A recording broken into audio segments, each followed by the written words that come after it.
వరంగల్ జిల్లా వర్ధనపేట పట్టణ కేంద్రంలోని ప్రభుత్వ ఆసుపత్రిని జిల్లా కలెక్టర్ సత్యసారథి ఆకస్మికంగా తనిఖీ చేశారు.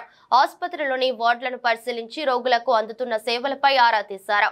రోగులకు అందిస్తున్న భోజనాన్ని తనిఖీ చేసి శాంపిళ్లను ఫుడ్ ఇన్స్పెక్టర్ కు పంపించాలని అధికారులకు ఆదేశించారు. వైద్యం కోసం వచ్చే వారి కోసం అన్ని రకాల మందులు అందుబాటులో ఉంచాలని, ఉద్యోగులు, వైద్యులు ఆసుపత్రికి వచ్చిన ప్రజల అవసరాల మేరకు పనిచేయాలని అన్నారు. విధుల పట్ల ఎవరు నిర్లక్ష్యం వహించినా శాఖపరమైన చర్యలు ఉంటాయని తెలిపారు.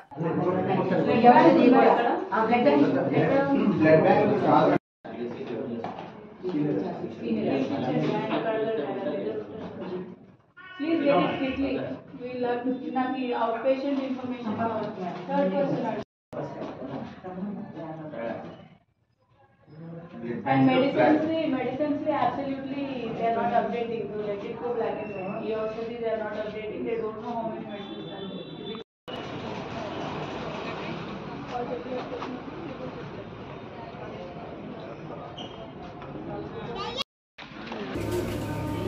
Yes, food inspector వచ్చి samples ఇప్పుడు immediate తీసేసాం. ఈ ఎగ్స్ కూడా క్వాలిటీ కూడా ఉన్నారా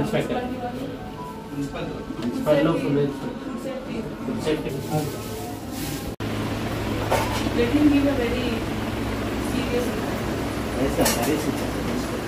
service కూడా ఇవ్వండి. అదే ఒకసారి శాంపుల్స్ తీపించండి. బట్ క్లీన్ క్యాబేజ్ కాబట్టి తొక్క తీసి వాళ్ళు వండుతుండొచ్చు. సో అది అంత ఇష్యూ అవ్వదు ఫ్రాంక్లీ స్పీకింగ్. బట్ మీరు వెజిటేబుల్స్ లోపల ముచ్చులు ఉన్నారా లేదా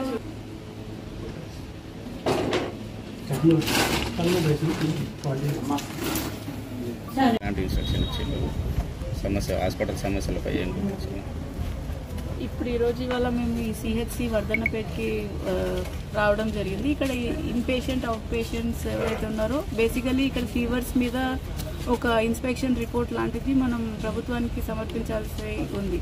సో దానిలో భాగంగా ఇవాళ ఇక్కడికి వచ్చాము. బట్ దీంట్లో మేము ఐడెంటిఫై చేసిన ప్రాబ్లమ్స్ బేసికలీ ఇక్కడ జనరేటర్ లేదు అని అన్నారు. అది ఇప్పుడు ఏర్పాటు చేసేదానికి చూస్తాము. బట్ అదర్వైజ్ కొన్ని న్యూ బిల్డింగ్స్ ఉన్నాయి, వాటి ఓపెనింగ్ గురించి కూడా అడుగుతున్నారు. సో అది కూడా అతి త్వరలో స్టార్ట్ చేసేదానికి ప్రయత్నం చేస్తాం. రీనల్ ఫెసిలిటీ ఒకటి ఆనరబుల్ ఎమ్మెల్యే గారి నుంచి ఒక రిక్వెస్ట్ ఉంది, దాని ఏర్పాటు. బికాస్ ఈ హాస్పిటల్ అనేది మనకి DCHS నర్సంపేట్కి అటాచ్ అయింది.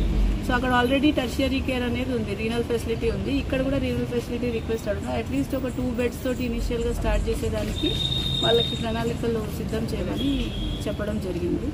అదర్వైజ్ ఇక్కడ హాస్పిటల్లో ఇంకా అదర్ అబ్జర్వ్ చేసింది ఏంటి అని అంటే, వీళ్ళు ఈ ఔషధి పోర్టల్ ఇట్లాంటి పోర్టల్స్లో కొన్ని డ్రగ్స్ అప్డేట్ చేయడం లేదు. సో దానివల్ల ఏంటంటే టోటల్ ఎన్ని డ్రగ్స్ ఉన్నాయనేది మనకి తెలియడం కష్టమవుతుంది. సో అలాంటివి అడ్రస్ చేయమని చెప్తున్నాము వాళ్ళకి. ఎక్కడెక్కడ డాక్టర్స్ అవైలబుల్ లేరో వాళ్ళకి స్పెసిఫిక్ నోటీసెస్ ఇష్యూ చేస్తాము, చేసి ఎక్స్ప్లెనేషన్ అడుగుతున్నాం.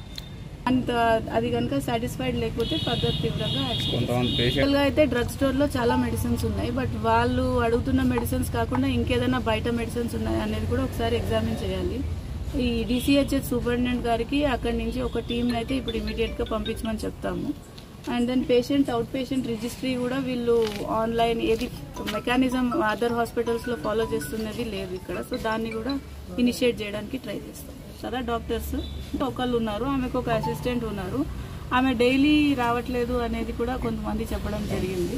సో ఆమె దాని మీద ఫర్దర్ యాక్షన్ మేము ఎక్కువ స్టాఫ్ ఉండాలి, ప్లస్ ఉన్న డాక్టర్ కూడా సరిగా రావాలి. సో ఈ రోజు అవైలబుల్ లేరు, బట్ కంటిన్యూస్ గా ఆపరేషన్స్ చేయడం తోటి ఆఫ్ తీసుకున్నట్టు చెప్తున్నారు. బట్ పేషెంట్స్ కొంతమందిని అడిగితే వారంకి 1-2 సార్లే వస్తారు అని అంటున్నారు. అది కరెక్ట్ కాదు. దాని మీద బ్లడ్ యాక్చువల్ గా వీళ్ళని కనుక్కున్నాం, బ్లడ్ బ్యాంక్ ఉందా లేదా అనేది కనుక్కున్నాము. బ్లడ్ బ్యాంక్ లేదు, కానీ ఇక్కడ బ్లడ్ స్టోరేజ్ యూనిట్ ఉంది అని చెప్పారు. ఎన్ని బ్లడ్ ప్యాకెట్స్ ఉన్నది అని అడిగితే ఇప్పుడు రైట్ నౌ అయితే 5 ప్యాకెట్స్ ఉన్నాయి అంటున్నారు. అన్ని పాజిటివ్ అండ్ 1 నెగిటివ్ గ్రూప్ ఉంది అని చెప్తున్నారు వాళ్ళు. సో బ్లడ్ ఉండడం ఇంపార్టెంట్, బట్ అది సఫిషియంటా కాదా అనేది ఇప్పుడు నెంబర్ ఆఫ్ పేషెంట్స్ని బట్టి మనం అసెస్ చేసుకొని సఫిషియంట్ కాకపోతే ఈ న్యూ బిల్డింగ్ వస్తుంది కాబట్టి మనం ఒక బ్లడ్ బ్యాంక్ది కూడా ఓపెన్ చేసుకునే ఏర్పాటు చేసుకోవచ్చు. Okay, thank you.